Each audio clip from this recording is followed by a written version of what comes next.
because the game studios want you to specialize. Like the larger studios want you to specialize. They want lots of people who are really good at one thing.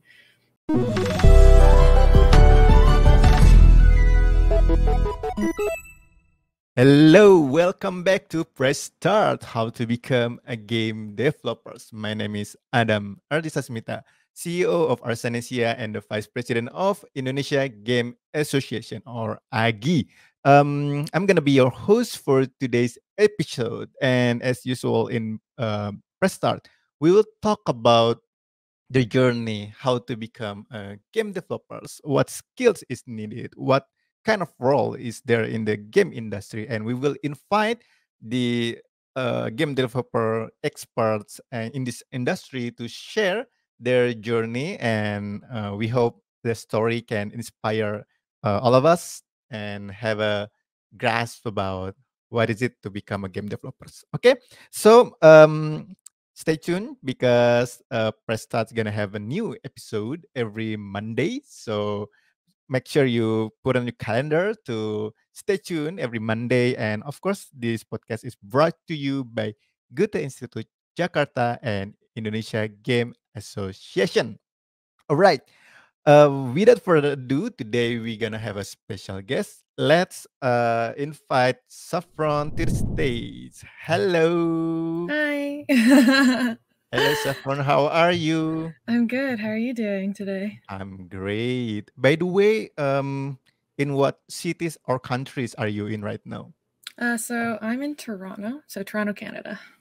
Ah, Toronto, Canada. I think it's another 12-hour difference from Indonesia, right?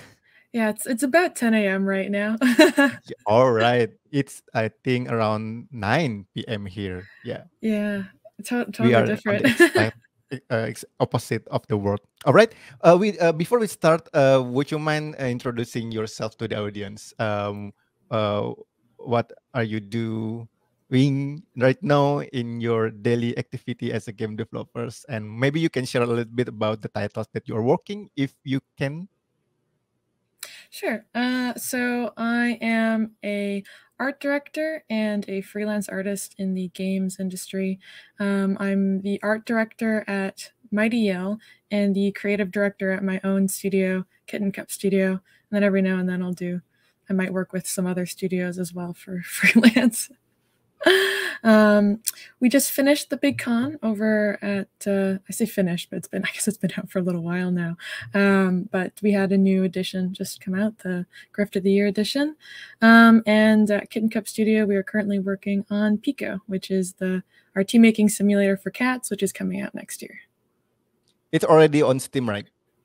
The big con or Pico? Both of them. I mean, yeah. yeah. One of them you can buy. One of them, you can wish list. Wish It's list. not out yet. Awesome. Please, everyone, go check the Beacon and what's the title for the second Pico, one? like the tea, Pico. Oh, Pico. All Yeah. right. So you can check it out. And so right now you have two separate jobs, right? You all do freelance and you have your own studio, right? Well, I guess technically I work at two studios and I do freelance, so it's almost like three More than jobs. two. Oh my God. Which is a lot. But luckily, I work at two very nice studios. So I work part-time at both, which equals one full-time job. All right. All right. Okay. Before we start talking more about the role that you are working right now, usually we have a trivial question for our guests, but you don't have to worry. There is no right or wrong, no score or leaderboard. So it's just a simple question for you. Okay.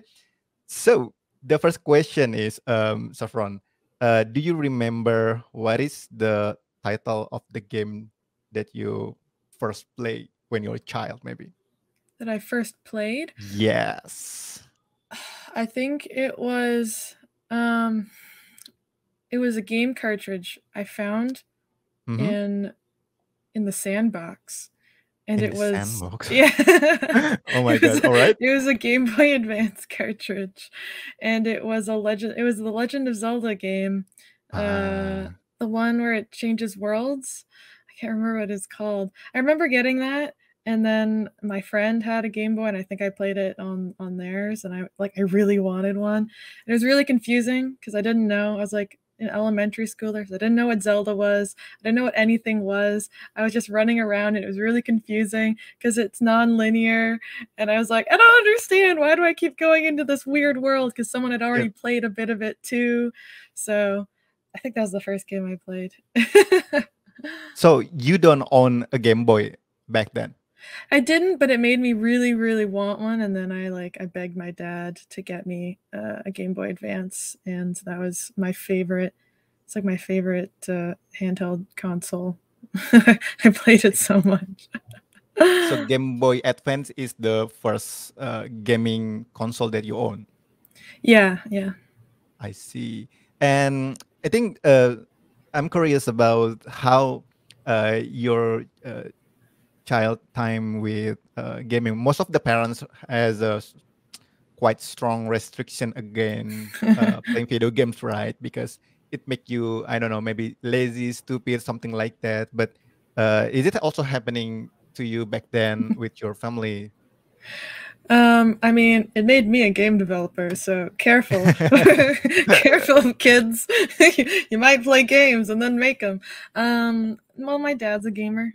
So, Ah, yeah, that's he pretty liked easy for you, games.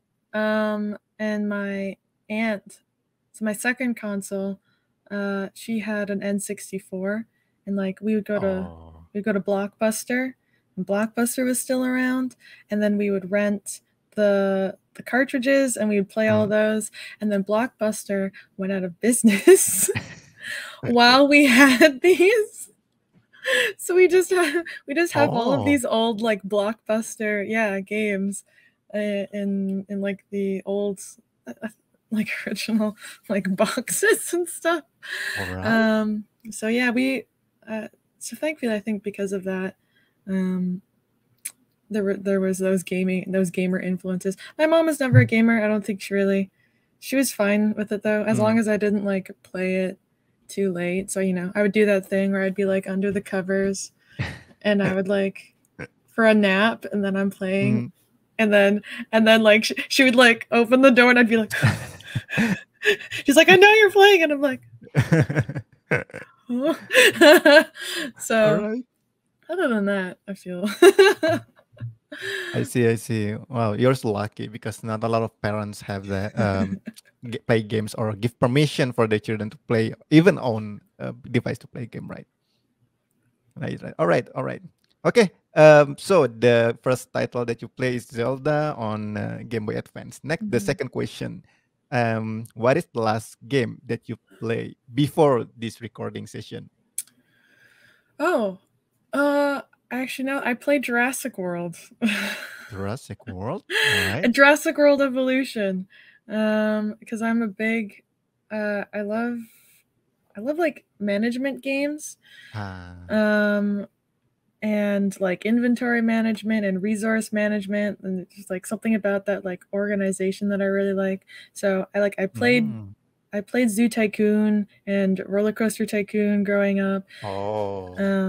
And then I got Planet Zoo, which is also fantastic, which is like the spiritual sort of successor to Zoo Tycoon.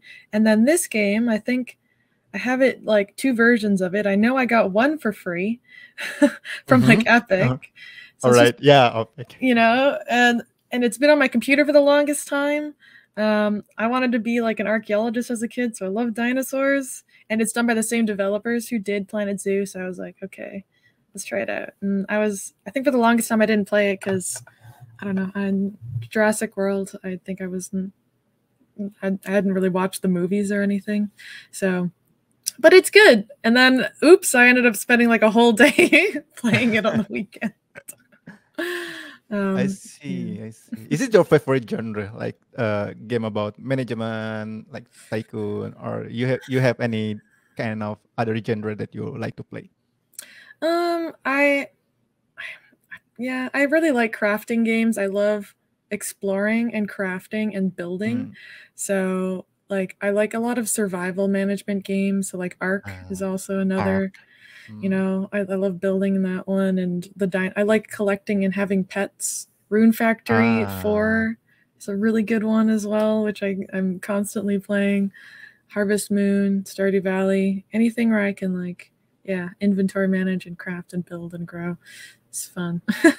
I see. Yeah, yeah, yeah, yeah. These are great titles. All right, all right. Okay. So the last game that you play, Jurassic World, and you like to play games with uh, genre of like crafting, exploring the world, and also management, something like that, right? So, okay. The next question is, besides playing video games, what is your others hobbies or entertainment that you like to do? Hmm.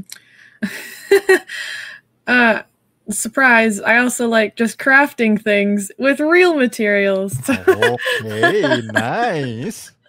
I feel like my interests definitely sort of cross over. Yeah, I like building physical things too. I do cosplay when I can. Mm-hmm. I like sewing. I like using foam and wood, and uh, yeah, I guess yeah, building and sort of making things, if that's considered. I like trying out a lot Wow. of new things. So, I don't know, when I look at the screen too much and then I've made things, I don't know, I like seeing something physical. So, Mm. I'm not very good at sports. So, as much as I try, I'm not good at it. All right. Okay, okay. What kind of thing that you already create in real life? I mean, do you create, I don't know, clothes, a statue, or a toys? Hmm. I like miniatures and like small sculptures. Mm. Um, I I got a new sewing machine recently and a bunch of Oh, patterns. wow. That is um, serious. yeah, I'm not very Nice, good at nice. sewing though. So I guess that's why it's a hobby because Yep, yep, I'm yep. not good enough to do it professionally. Yep, yep, yep, yep. Taking care of plants too. I guess yeah, I like plants. Ah, Yeah. Um, yeah, interesting. All right, all right. Yeah. So for the last question, I think you already also mentioned that at when you were a kid, you want to be an archaeologist. Is there any other dream job that you aiming as a children as a kid before? I don't know. I'm kind of living the dream job. I always, as long as I could like make something, Mm, that was really, I think, what I wanted. I know my mom always had like big, lofty dreams, right? Like lawyer or president or mm. something like that. But I don't know, or like actor or something like that. But I'm Mm, not. So I don't know. I like working with studios, and I like working in a team, and I like being part of something. So I think like TV as well. TV and movies was one of the paths that I had like thought mm. about. And I love watching like how it's made, like the documentaries. I know Disney has like a Ah, lot of the behind the scenes, and I'm like, that looks yep. so fun. And I love hearing them talk about each other and like the process that Mm. they took to like design things and how much they like care about things. So that's always fun. Yes, and they're very passionate about their work, right? And so Yeah. inspiring. Yep. Yeah, I loved that. All right, all right. Okay, thank you so much for the trivial question. I think this is gonna help all of the listeners to understand more about you personally, like the game that you play, the thing that you do. So, in this podcast, we would like to talk about your journey in the video game industry. Hopefully, because most of our audience, maybe some of it is also game developers, but most of it is enthusiasts, students, fresh graduate. They might want to know how to jump into the industry, how to start their career if they want to work in the game industry. So, for the starter of this session, the question that I want to ask is, um, when was the time that you decided you want to work in the game industry, and what was the trigger back then? Hmm. Yeah, originally I'm an artist. I went to art school in for high school. and I did illustration. So I would do posters, and then that sort of led me to, I think, wanting to do comics. I really wanted to do comics and like illustrations and stuff like that. And I did. I have some published comics here in Toronto, the Toronto Comics Anthology. So I really loved doing that, and I'd like, again, working, with stories as well. So, comics take a really long time. I mean, so do games. So two things that take a lot of time, and to sort of see to completion. But so I went to high school and I did that, and then I went to university.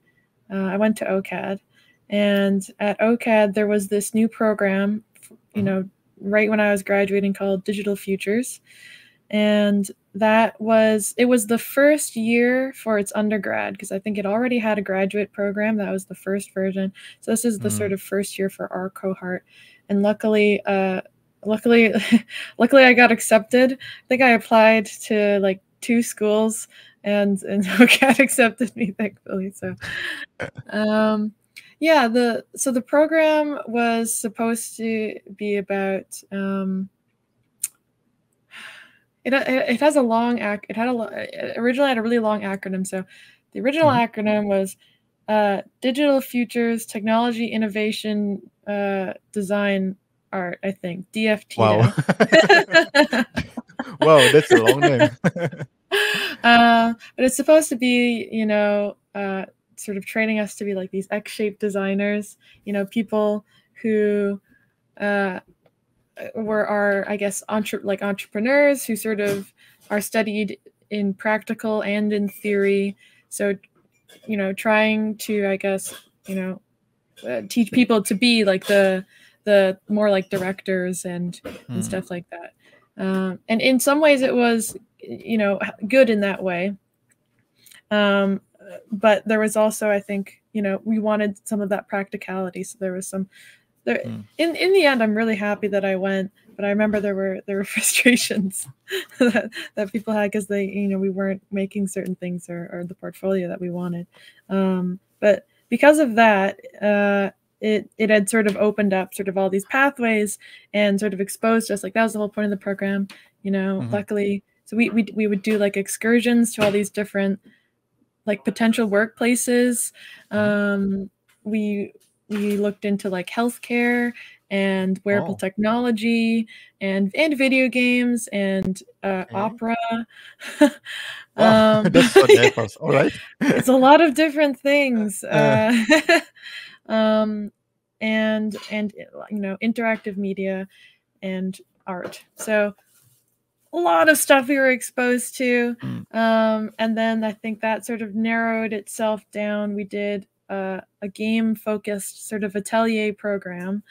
And we did lots of rapid prototyping, which is really good sort of world experience, because especially if you're in a small studio, you want to do that rapid prototyping. So we got used to a lot of like these real world sort of experiences.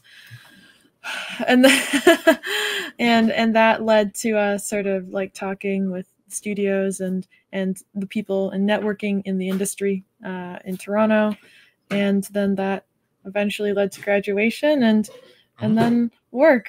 So it was very much like a journey kind of like this. Like I wasn't sure where it was necessarily going to go, but that's okay.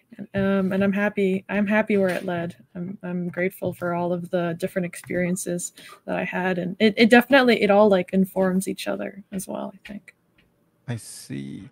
When you were graduating and you're applying for works, is it the first in mind that I want to work in the game company and I will apply to every game companies available, or you also apply in other kind of industry? Yeah. So I think there was a bit of, like, at the beginning. So we did like internships and stuff, and we did some, again, like interactive art, like installation stuff. And then we did a little. I don't think I did intern at like a proper like game studio. I worked really? with like a cross media. Oh no, I did make a game, but a lot of it was it wasn't all like pure game stuff. A lot of it was like cross media. I worked at one studio that did a lot of cross media with like TV shows. So like we made a game that was based off of like a web show or something like that. So it's never like purely games. And like again, and this is when I think of like some of the other schools, because again, OCAD was a university and it was very like theory and sort of thinking about design a lot more. Whereas with some other universities or colleges, they'll have you do a lot more just like practice, like churning out that portfolio, getting you just working constantly on just portfolio work, which is not a bad thing. But they're two very different things, and one is a lot easier to apply to a game studio, a large game studio with, because the game studios want you to specialize. Like the larger studios want you to specialize. They want lots of people who are really good at one thing, instead of one person who can do sort of a few things. So I got rejected a lot. All right. It's sort of where I'm coming to here. I definitely, I was much more successful in smaller companies and working collaboratively with smaller teams, because I was more X-shaped, or actually more accurately T-shaped, which I can talk a little bit about, which is better for covering larger areas of work that need to be done. I see. And after you graduate, what is the role or the company that you work in for the first company? So the first one was a startup. It was called Impossible Things, and it was a really small team, and I think I was like the lead production person. I think it's like the title on my LinkedIn. Essentially what that means is I did a bunch of things, I would concept things, I would make the assets, I would put them in the builds, I would animate them. The only thing I didn't do was any sort of programming or like technical stuff, because I'm not a strong programmer, as much as I have tried to be a jack of all trades. And we had an exhibition at the AGO, which is the Art Gallery of Ontario here. I see.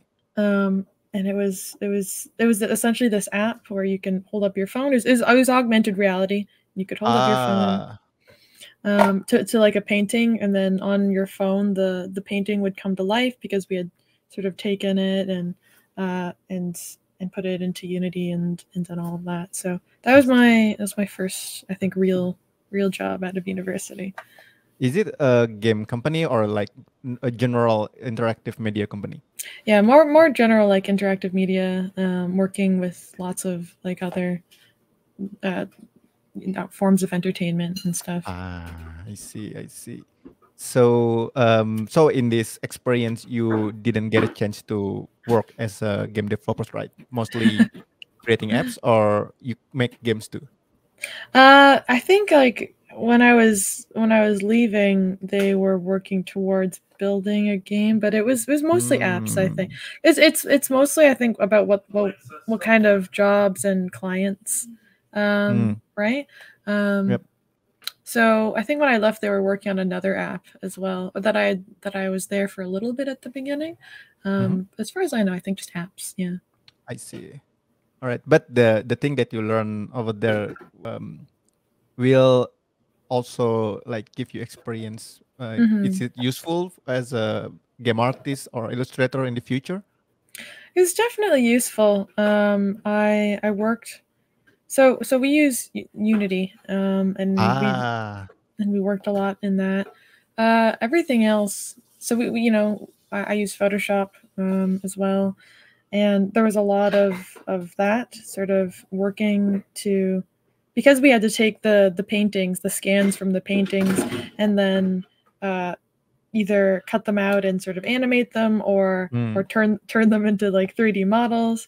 It was a lot of good experience sort of just working with 2D and 3D assets, which is it's definitely helpful. It's definitely transferable. And Unity is just so big as well. So Yep, yep, yep. yeah. Was it your first time have experience with game engine like Unity, or you already learned about Unity in your university or school before? So in at Digital Futures, there was this program. So there's a game design program, Mhm. and I took it twice. I think I took the Oh, same. really? I did the same, yeah, because I think I did it in what, second year and third year, I think.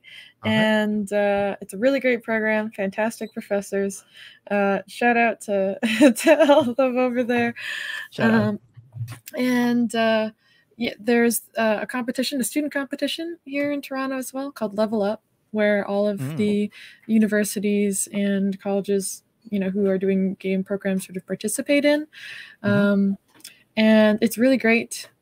So I've made 2 games for that. So you spend the year where you get a team, Ah. and you do that like long format, make instead of the rapid prototyping we did in like the first and second year. So you have this long format game, and you also do game jams as well at the beginning of the year until you get your team, and then you come up with the idea, you make the game, you submit it to the competition. Everyone, people, it's open to everyone, Mhm. so anyone can come and play the games, and then they judge the games, and they award prizes.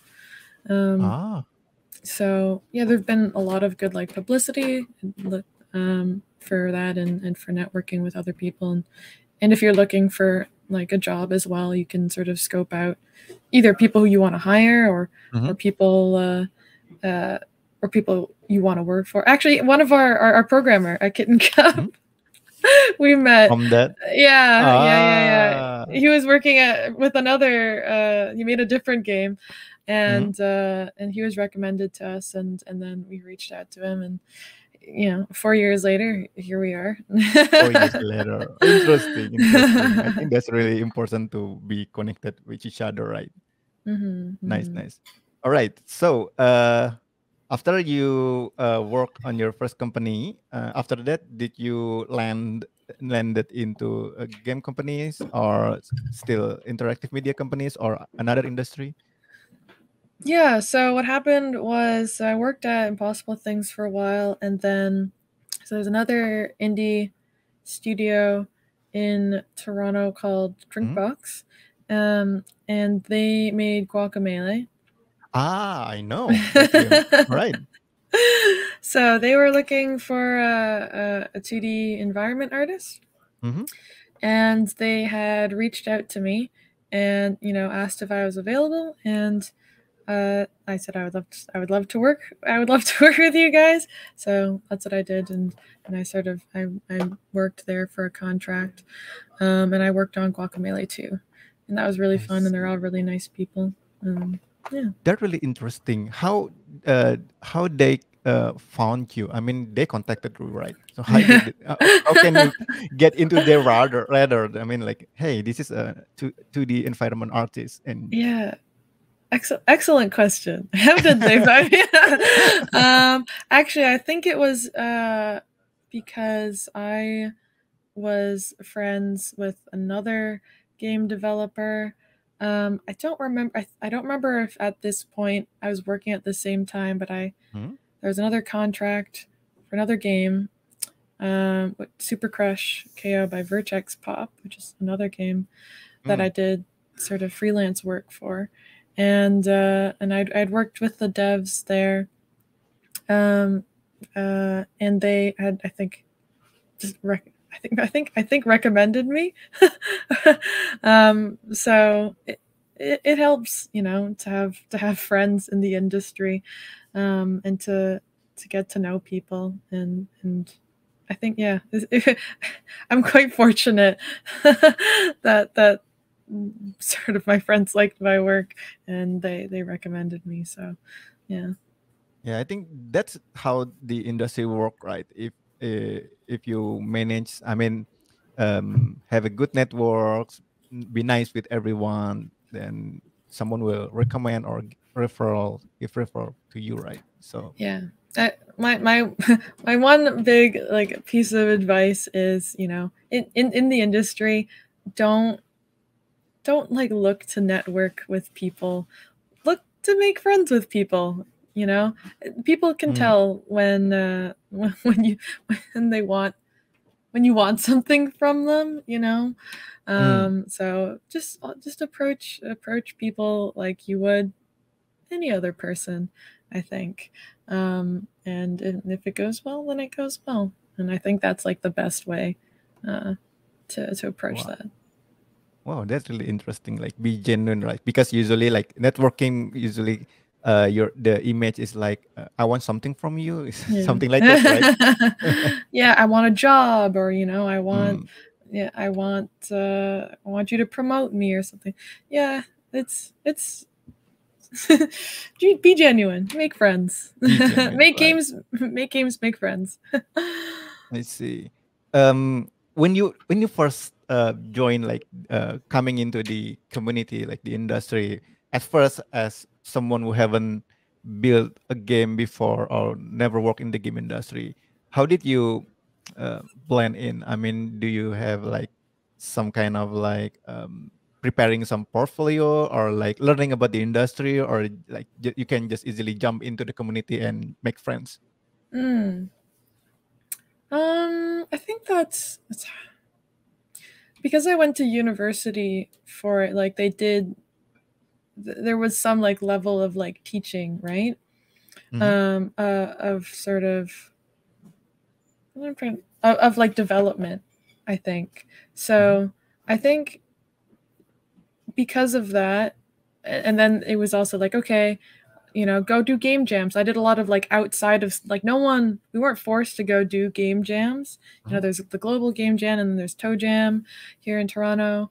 And those are good, just like experience, and they're fun to do. And again, you make lots of friends and you meet new people. Mm. And you make a game and you're like, wow, look at this thing we made over a weekend. Um, so in terms of like joining the or is this a how to break into the industry question? um I think because I don't know, it's YouTube and the internet. I feel like it's much easier now Mm, to quote unquote break into the industry. There are all mm, these curated spaces.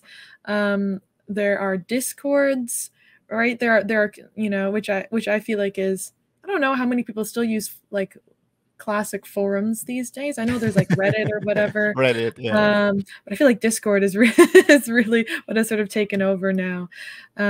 People, I don't know if people probably stream game dev, so you can like Mm, watch in real time how people do things, and you can learn from that and ask questions. And if you're curious about things, all you have to do is like reach out to somebody. I feel like it's much more accessible these days. mm, And if there's something that you want to do, if you're curious about it, or if you want to learn it, start with a question. Start with that desire, and then just see where it takes. How do I make this? Just Google that, YouTube it, yeah. or ask a friend, and then you work back from there. Yes, yes, true, true. And I think that you mentioned about game jam. I think it's gonna be a very perfect place for anybody, right? Because in game jam, usually, uh, you can join a game jam without any background in the game dev, right? Yep. Yeah. So look for another game jam around you, and I think I don't know. When you did a game jam, it's before pandemic, right? Where you can Yeah. meet up people face to face and make friends. Yeah. And do you think it is possible to have that same kind of energy and chemistry doing it online? Yeah, there was just a game jam this weekend, actually. Mm. I didn't participate in it because I already have so much work and so many games. But it sounds like, and also even before in the before times, you could Mhm. do like Global Game Jam and Toe Jam. You could do it from home. You could do it online. Ah. You don't have to do it in person, although it is fun, going Mm. there and sleeping on the floor, maybe. um, and yeah, I think it's still worth it. I mean, I work remotely. I like Um, with both of my studios. So it's actually been a while since I have worked. Like I worked with Drinkbox, in a mhm, real studio, and I think that was mhm. my like last time I sort of worked like physically in a Ah, studio with okay. other people.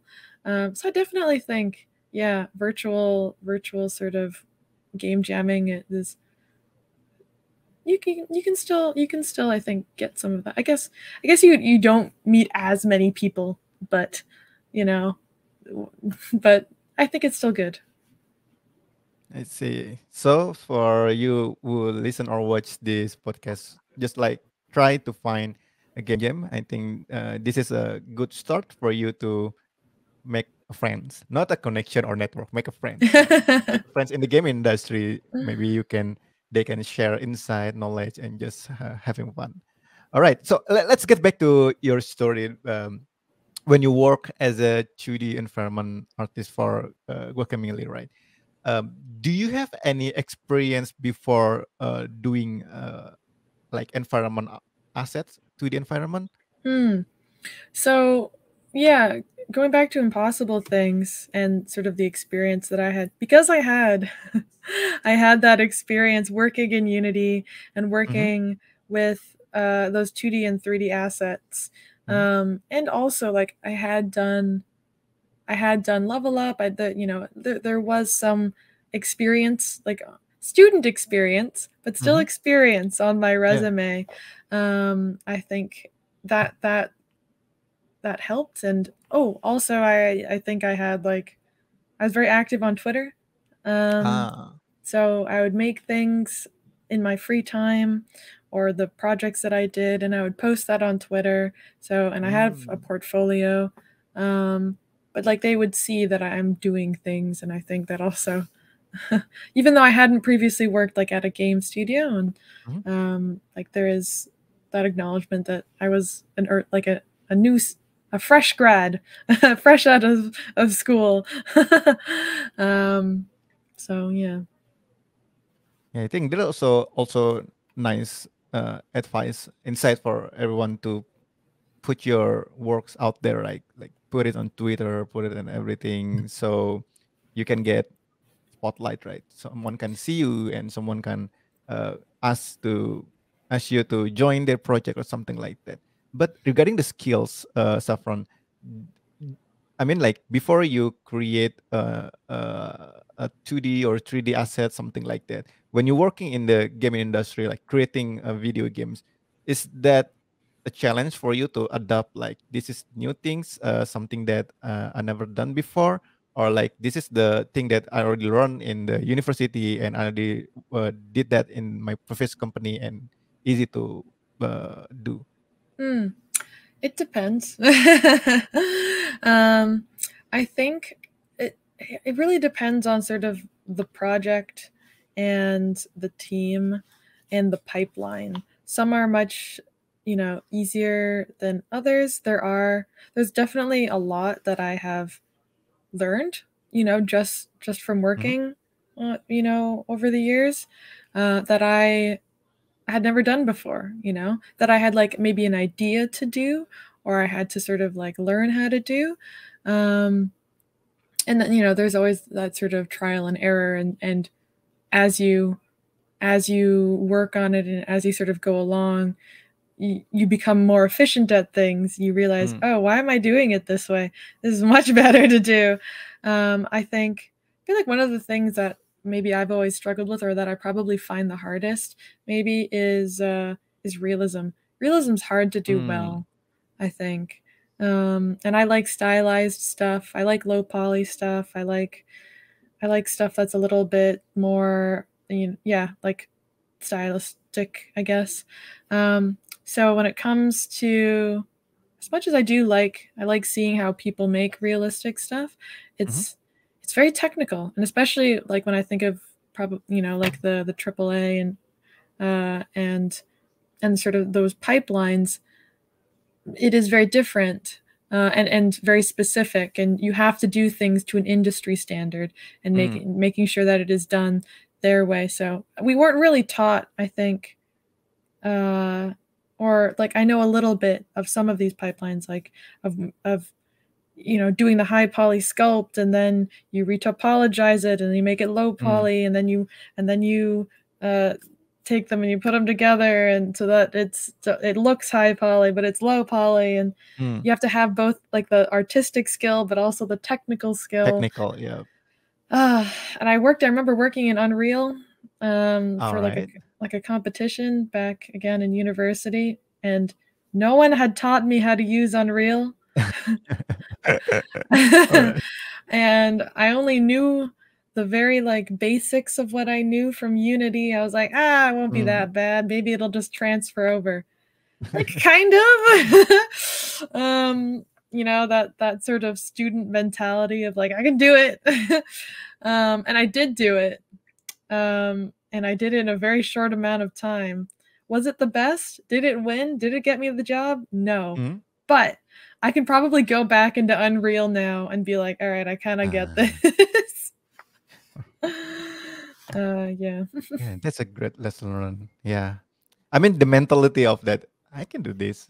Just try it. I think that's a good, I think a good mindset, right? Because a lot of people like decide to not doing things, trying things just because they think they cannot do it right. Hmm. Yeah, I'm really grateful, especially that I did that a lot back then. I don't know if it's like muscle memory now, or Mm. something, but like I do feel like when I go back into like, so my first program was Blender. I still use Blender. I love Blender. Very good. Free program. Highly recommend. Mm. And I hated it. At the beginning. And they tried to teach us I say try okay, I say tried. They taught us how to use Mhm. Maya, which is again Industry industry standard standard, right? program. Mm. And us students, we could use it for free. Once I was no longer a student, could no longer use it Yep. unless I wanted to buy it. And then there's also 3ds Max, I think. So Mm. there's these 3 programs, and they're all very wildly different.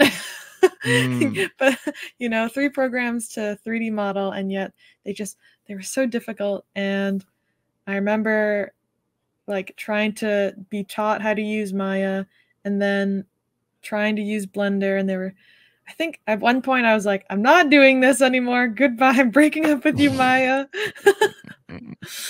And I just went full Blender. Um, but now that I've used these programs for a really long time, Blender Mm. and Mm. Unity, a game engine and a 3D modeling program, and Photoshop Mhm. as well. So, an image manipulation program. There Mm. is a certain level now, I think, of experience that you gain from that, just from Mm. using it for so long, that, for example, when I use Clip Studio Paint now to sort Mm. of do a lot of illustrations and drawing, I'm like, oh, there was this thing in Photoshop. I wonder if Clip Studio has it, and sure enough, like it probably does, or maybe it's in like a different place. Mm. So you do kind of like bridge the gap, I think, a little bit Ah. easier. Same thing with Blender. Like I remember struggling with it, but I remember like looking for it. And then Mm. later on, I YouTube tutorials, and tutorials are fantastic. Tutorials and tips, you Mm. know, just spending that time, like a make a crate tutorial, actually making something, you see like, oh, what's that hotkey? Then you go to Google what the Mm. hotkey is. I learned a lot from just like trying to figure out how to make things instead of, I think, a standard like, and this is where all this is, and this is where this Yeah. is, and that kind of stuff. So highly recommend learning, by doing, trial by fire, and all that. But I think it's interesting to see how you build your skill set. I mean, you're a 2D artist, also a 3D artist. You can do models, you can illustrate and everything. I mean, is it like intentional that you want to be able to do everything, or how did you plan? I mean, like most of the games that you create is in 2D, right? Like the Guacamole and then the what you mentioned, the Beacon, it's in 2D. Why you need to build your skill set on into 3D too? Or is it hobby, something that you like to do on your free time? Um, so it's like a little bit of everything. I have this very intense desire to give form to ideas, no matter what. So, that transfers to my hobbies as well. I bought a bunch of like leather working tools because I wanted to make a belt. Um, All right. it's just like thinking of that idea, and I really want to know how to make it, and then I try to learn how to make it. So 2D and 3D, 2D was the beginning because I know when I was a kid I would draw and you'd have your markers and I'd watch anime. So then I'm like, I want to draw the anime, I want to draw the cartoons and the comics. And you start there and then you sort of see those sort of next steps. And 3D, I think, was part of that next step. I would have like an idea for like a dollarama, a diorama. And I'm like, I really want to make that. So then I'm like, okay, I got to learn this thing to make that. All right, I want to interact with it. I got to learn this other thing to make that. And it's quite empowering. I like having that sort of ability to just make things. So yeah, I think that's sort of where it stems from. It is difficult though, sort of this specializing versus, because I get so interested in so many things, but I only have a Mm, limited amount of time. It's hard to be, I think, really to sort of work on these skills because there's so many things you want to do. But it's still fun, and I think that's what's important. That's what I think of when I think about careers and people doing careers, or changing things. You don't have to do the one thing. mm, You can do many things. You can change the thing you want to do. If you want to make 3D games, or if you decide, okay, I want to be an animator now, mm. try animation. I think it's about how you feel. So yeah. That's really interesting because a lot of advice out there is like you need to specialize on one thing and you need to be able to master that because like mentioned earlier, right, a big studios is looking for a very very specialized person and skill set, right? But what Mm. you do is like totally the opposite, right? You try everything, you learn everything, and I think that also will help you in the future, right? Like having the experience on different kind of world, maybe you can understand more about the pipeline, having more empathy regarding the different kind of role, and I think that's great. Mm. Yeah. Well, what I think what it comes down to for that is what you want, right? What the individual wants. And again, I kind of break it down into. I gave this talk. I gave a GDC talk this year, which was my first. Unfortunately, Wow, it nice. was virtual. I really wanted to go in person, but then at the last minute, I had to cancel my flight. Oh, too bad. I know. I really wanted to go. I miss it. Maybe next year.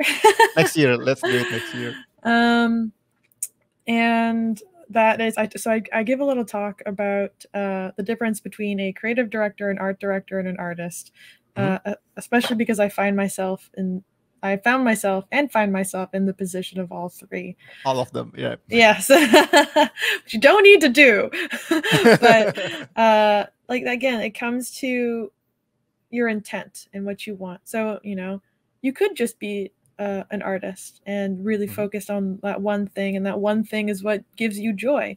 An animator, uh, could really, love, and they understand the movement. I mean, there's this sort of balance, right? I think that they talk about of like what you love and what you're good at, and Mm. if you're able to make a job of that, then uh, you're in a good position, I think, to an extent. Some people might say no because, you Why? know, Why would someone say no to what? that? I think. Because I think like some people, I've heard like animators who say that like because they work in animation, they can't enjoy watching animated movies anymore. I see. Because they're Yeah. constantly thinking about like how they did something or how long something took or something like that. I think the case Mm. like can be the same with maybe game developers as well. I don't find that. Me too. I constantly get inspired by the games I play. Yep. But I think, just be prepared for that. You might, I guess, you know what?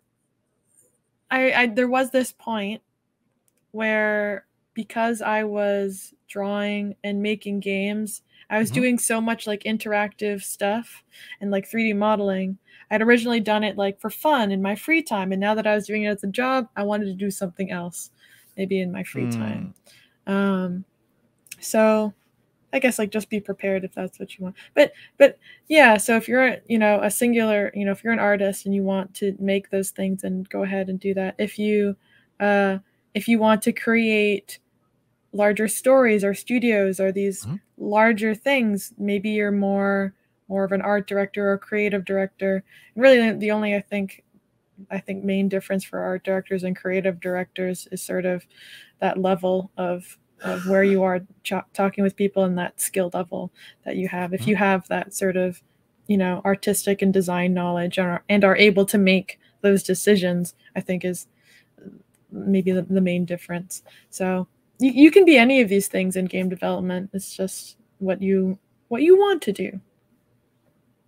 Right. That's really nice. So yeah, try to maybe at first you need to try everything to be able to find what your I mean something that you like. Maybe you need to explore some areas and the journey, like you mentioned.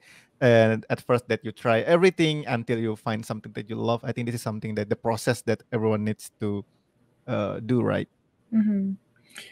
I also think that when you do these, let's say you work technically for a while and then you decide, I want to make a game. Mm, I don't want to just make the assets for games. I want to make a game. I want to be mm, I have an idea and I want it created. Because you mm, did those other things, you are able to communicate more clearly, and you understand a little, because when you're working with a team, and when you're mhm, leading a team, you have to sort of have a certain level of knowledge of like and understanding, how long are things going to take, you know uh how much are things going to cost? Are you the producer, or do you have a producer? Do you have someone who understands the sort of the business side of all of these things?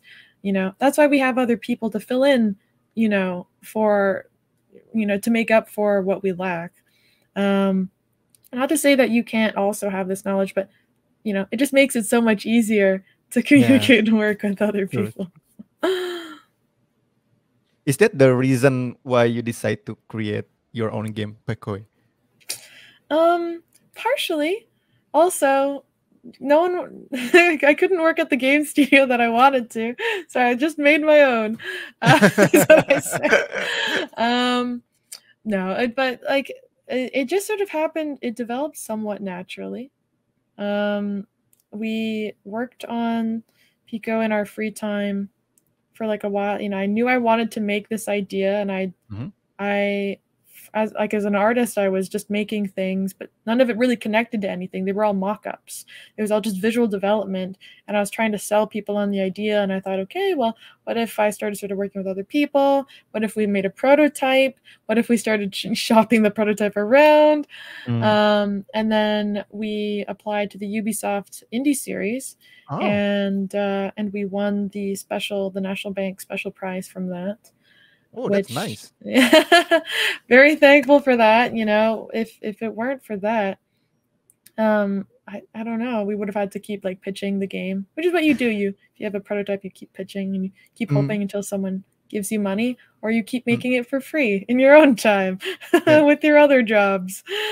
Um, but thankfully, because of that money, we were able to.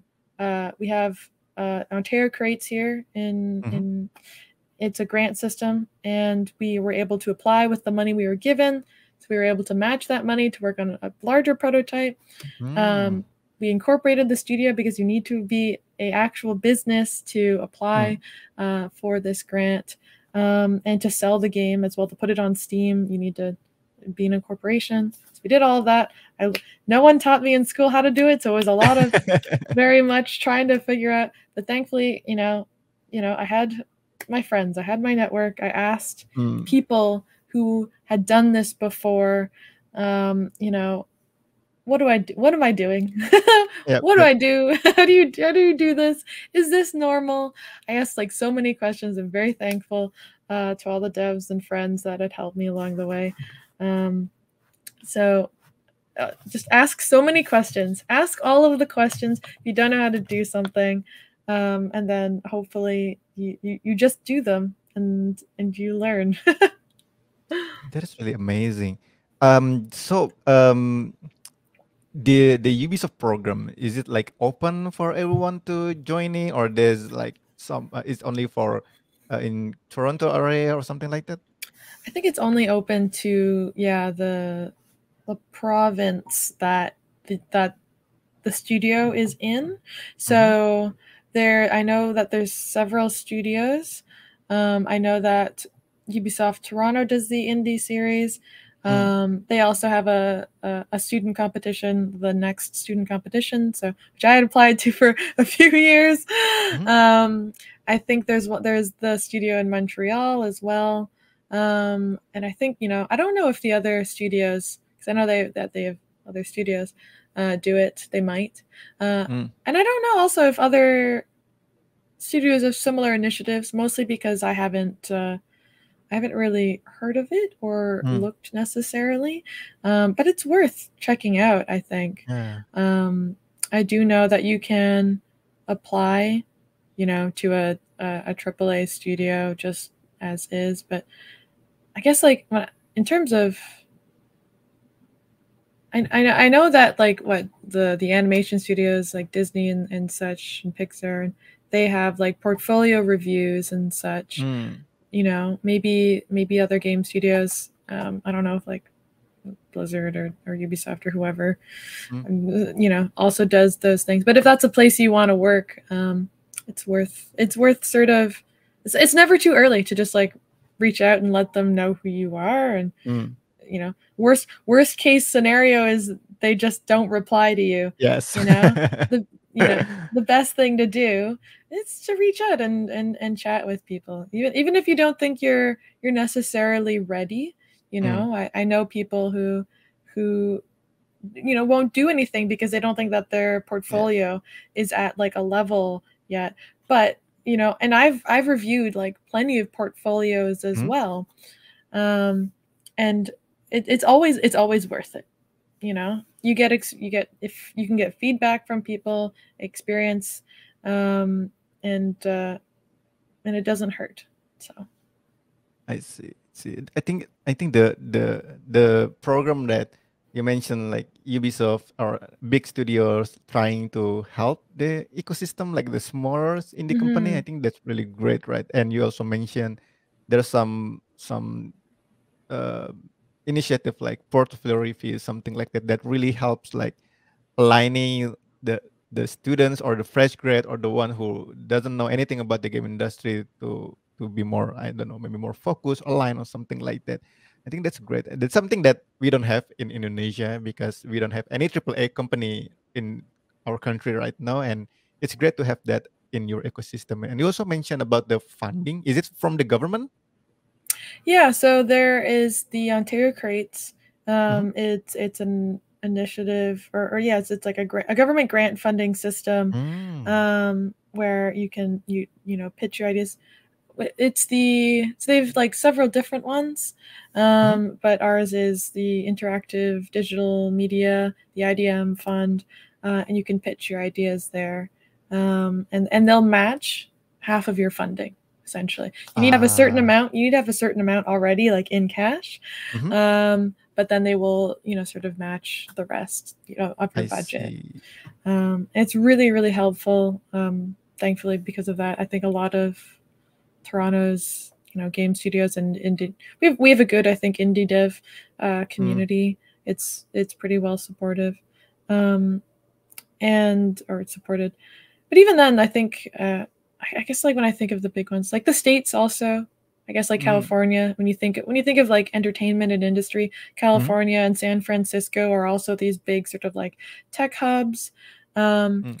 but it's not just like big companies and big studios. I think it's great that they are like and government as well, and government Mm. funding. Like Toronto has lots of like not for profits.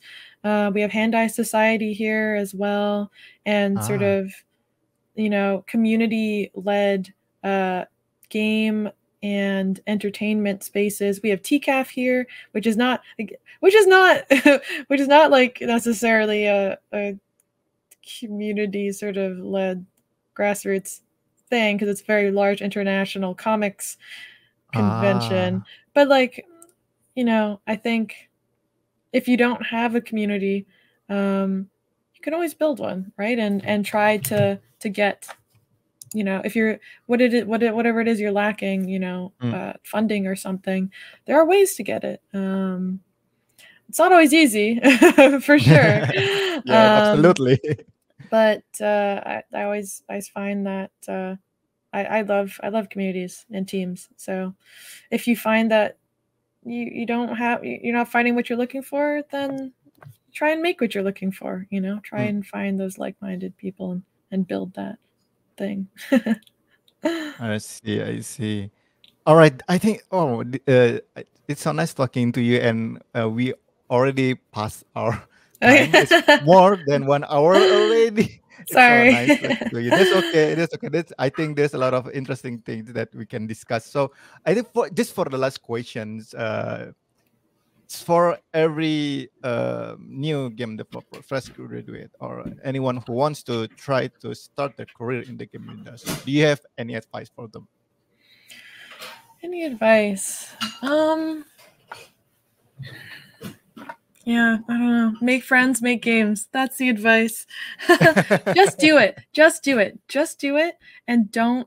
I feel like the biggest blocker is perfectionism. Mm. People get so in their head that something isn't good enough, and or that they're gonna fail, Mm. and it's it it's okay to fail. In fact, I think it's quite important that you fail. Failure is extremely valuable, Yep. and rejection. They're all part of growth, and you shouldn't do your best. Hope for the best Mm. always, but don't let it stop you from doing something. Agree. Agree. I think that's really great advice. So remember, everybody, make friends, make games, and do not uh, afraid to fail. Even this is, I think, you think that this is something that we need to do as a process to learn. All right. Thank you very much, Saffron. It's really nice having you here. Thank you so much for giving all of the insight, all of the experience that you have. I hope this session can give inspiration and courage for everyone who listening and watching this episode to press start, starting their career as a game developers. All right. Right. So I think that is for today. Thank you so much. Lastly, keep playing games, start making games. Thank you, everyone. Thank you, Saffron. Bye Thank bye. you. Bye.